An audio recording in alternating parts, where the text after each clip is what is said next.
அஸ்ஸலாமு அலைக்கும். இன்றைக்கு நாம் இந்த ஒரு காணொளியில் பார்க்கக்கூடிய அப்டேட்ஸ் என்னென்னா, பெண்களுக்கான மகளிர் உரிமை தொகை பணம் இந்த மாதம் வருமா, அல்லது புதிதாக ஆட்சிக்கு விஜய் வந்திருக்கிறாரு, 2500 தருவதாக சொல்லியிருக்காங்க. 2500 நம்மளுடைய அக்கௌண்ட்டில் ஆட் ஆகுமா, அல்லது ஏற்கனவே ஸ்டாலின் அவர்கள் கொடுத்த 1000 ஆட் ஆகுமா, அல்லது இந்த மாதம் பணமே வராதா, 15ஆம் தேதி வரை வந்துருச்சு அப்படிங்கிற ஒரு மனக்குழப்பத்தில் இருப்பீங்க.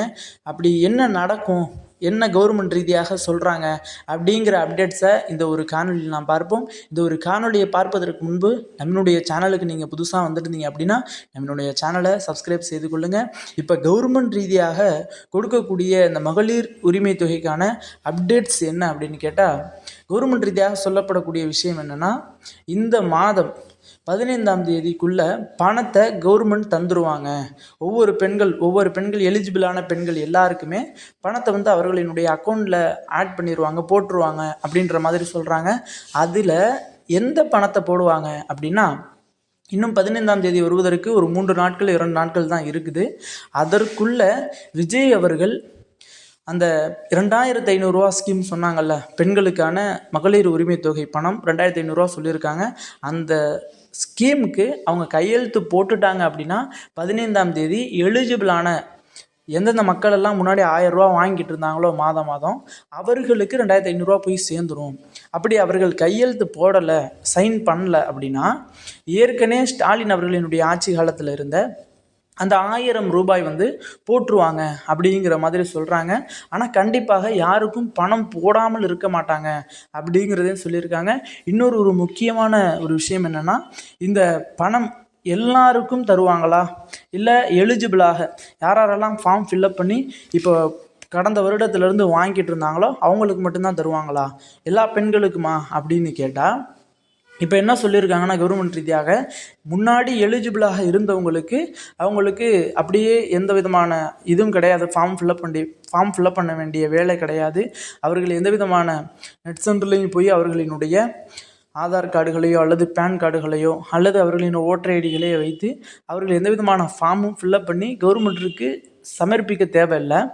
இதே யார் எலிஜிபிள் ஆகாமல் இருந்தாங்களோ, கடந்த ஆண்டு பணம் வாங்காமல், கடந்த ஆண்டு எதையுமே ஃபார்ம் ஃபில்அப் பண்ணி கொடுக்காம ஒரு அசால்ட்டாக விட்டுட்டு, இன்னும் நிறைய நபர்களுக்கு எலிஜிபிளே கிடைக்கல. ஏன்னு கேட்டால் அவர்கள்ட்ட அதிகமான சம்பாத்தியங்கள், அதிகமான சொத்துகள் இருந்ததுனால இவர்களுக்கு எலிஜிபிள் தர முடியாது அப்படின்னு கவர்மெண்ட் ரீதியாகவே சொல்லிட்டாங்க. ஆனால் இப்போது என்ன சொல்கிறாங்க அப்படின்னா, விஜய் அவங்க ஆட்சிக்கு வந்தனால விஜய் அவங்க 2500 கொடுக்குறேன் அப்படின்னு சொன்னது எல்லாருக்குமானது. பெண்கள் மகளிர் உரிமை தொகை எல்லா பெண்களுக்கும் 2500 தருவதாக விஜய் அவங்க சொல்லியிருக்கிறாங்க. அதற்கு நீங்கள் என்ன செய்ய வேண்டும் அப்படின்னா, இன்னும் கொஞ்ச நாளில் ஒரு ஸ்கீம் கொண்டு வந்துடுவாங்க. என்னென்னா, தற்போது மகளிர் உரிமை தொகை பணம் வாங்காதவங்க, இத்தனை நாட்களாக நாங்கள் வாங்கலை, எலிஜிபிள் ஆகலை அப்படிங்கிறவங்களுக்கு சேர்த்தும் பணம் கொடுப்பதற்காக வேண்டி இப்போ ஒரு ஸ்கீம் கொண்டு வந்துடுவாங்க. அந்த ஸ்கீம் வருவதற்கு முன்பு நம்ம எல்லாருமே தயார் செய்து கொள்ள வைக்க வேண்டிய ஒரு விஷயம் என்னென்னா, நம்மளுடைய ஆதார் கார்டு, அப்புறம் நம்மளுடைய பேன் கார்டு, அப்புறம் நம்மளுடைய பேங்கோட பாஸ்புக்கு, 4வதாக நம்மளுடைய வீட்டில் கட்டக்கூடிய இபி கரண்ட் பில். இந்த 4 விஷயங்களையும் எடுத்து வச்சுக்கோங்க, தயார் செஞ்சு வச்சுக்கோங்க. இன்னும் 3 நாட்கள் 2 நாட்களுக்குள்ளே இந்த ஒரு ஸ்கீமை கொண்டு வந்துடுவேன் அப்படின்ற மாதிரி கவர்மெண்ட் ரீதியாக ஒரு அப்டேட்ஸை கொடுத்துருக்காங்க. அதனால் இந்த ஒரு ஸ்கீம் வருவதற்குள்ளே நீங்கள் எல்லாருமே நாம் சொன்ன இந்த ஃபார்ம் ஃபில்அப் பண்ணுவதற்கான ஓட்டர் ஐடி, இபி பில்லு, இன்னும் உங்களுடைய பேங்க் பாஸ்புக்கு அல்லது உங்களினுடைய பேன் கார்டு, இது எல்லாத்தையுமே நீங்கள் கரெக்டாக வச்சுக்கோங்க.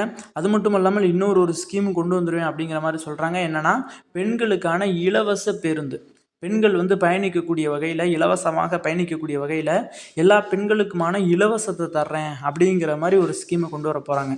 கடந்த ஆண்டு ஆட்சி காலத்தில் இருந்த ஒரு ஸ்கீம் என்னென்னா, பெண்கள் தங்களினுடைய மாவட்டங்களுக்குள்ளே தான் பயணம் செய்ய முடியும். இப்போ ஒரு 60 கிலோமீட்டர் அல்லது 50 கிலோமீட்டர் வரையும் தான் அவர்களால் பயணம் செய்ய முடியும் ஃப்ரீயாக, இலவசமாக. ஆனால் இப்போ விஜய் அவர்கள் ஆட்சிக்கு வந்ததுனால அவங்க என்ன ஸ்கீமை கொண்டு வந்திருக்காங்க அப்படின்னா, 500 கிலோமீட்டர் வரையும் நீங்கள் பயணம் செய்யலாம் அப்படிங்கிற மாதிரி ஒரு ஸ்கீமை கொண்டு வந்திருக்காங்க. சென்னையிலேருந்து நம்ம கன்னியாகுமரி வரை கூட பெண்கள் இலவசமாக சிறந்த பேருந்து வசதியில் அவங்க இலவசமாக பயணம் செய்யலாம் அப்படிங்கிற மாதிரி ஸ்கீமை கொண்டு வந்திருக்காங்க. ஏன் இந்த ஒரு ஸ்கீமை கொண்டு வந்திருக்காங்கன்னா, ஆதவ அர்ஜுனா அவங்க அமைச்சராக இருக்கக்கூடிய ஆதவ அர்ஜுனா அவங்க சொல்லக்கூடிய ஒரு விஷயம் என்னென்னா, ஆதவ அர்ஜுனா இன்னும் விஜய் இன்னும் இது போன்ற நிறைய அமைச்சர்கள் வந்து ஒரு கூட்டம் போடும்போது பேசிக்கிட்டாங்களாம். பேசிக்கொள்ளும் பொழுது விஜய் அவர்கள் இடத்துல கேட்டாங்களாம், இது போன்ற ஸ்கீமை ஏன் நம்ம கொண்டு வரணும் அப்படின்னு ஆதவ அர்ஜுனா அவர்களே கேள்வி எழுப்பும்போது விஜய் அவர்கள் சொன்னாங்களாம், தன்னுடைய மக்கள் சம்பாதிக்கக்கூடிய சம்பாத்தியத்தில், பெண்கள் சம்பாதிக்கக்கூடிய சம்பாத்தியத்தில் பாதி செலவாகக்கூடிய ஒரு விஷயம் என்னென்னா அவங்க வந்து பயணம் செய்யக்கூடிய ஒரு விஷயந்தான்.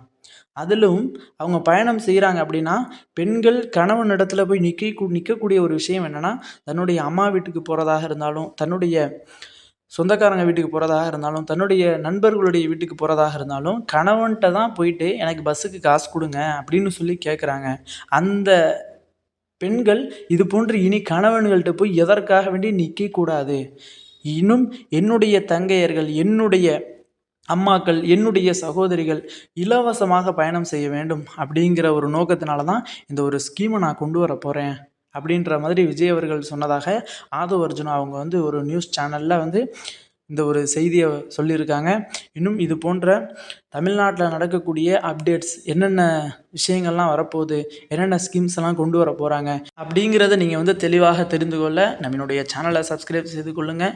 இன்னும் நம்மளுடைய சேனலை பிற மக்களுக்கு ஷேர் பண்ணுங்கள். இந்த ஒரு காணொளி தாங்களுக்கு பிடித்திருந்தால் ஷேர் செய்யுங்க, லைக் செய்யுங்க, கமெண்ட் செய்யுங்க. மறக்காமல் என்னுடைய சேனலை பின்தொடருங்க.